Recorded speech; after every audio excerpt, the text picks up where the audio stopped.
এবার নির্বাচন সংস্কারের নির্বাচন হবার কথা থাকলেও এখন এই নির্বাচনকে একটি শোডাউনের নির্বাচনে পরিণত করা হয়েছে বলে মন্তব্য করেছেন জাতীয় নাগরিক পার্টির সদস্য সচিব আক্তার হোসেন।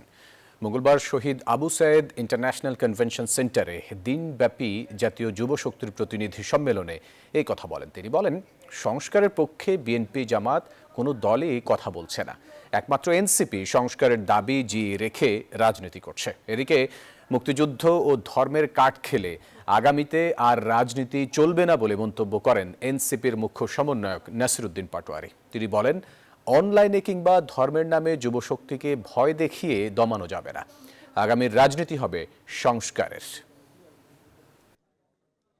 শুধুমাত্র জাতীয় নাগরিক পার্টি এনসিপি এবং কিছু ব্যক্তিবর্গ তারাই বাংলাদেশের সংস্কারের রাজনীতিকে জিইয়ে রেখে বাংলাদেশের মানুষের সংস্কারের আকাঙ্ক্ষাকে বাস্তবায়ন করার চেষ্টা চালিয়ে যাচ্ছে।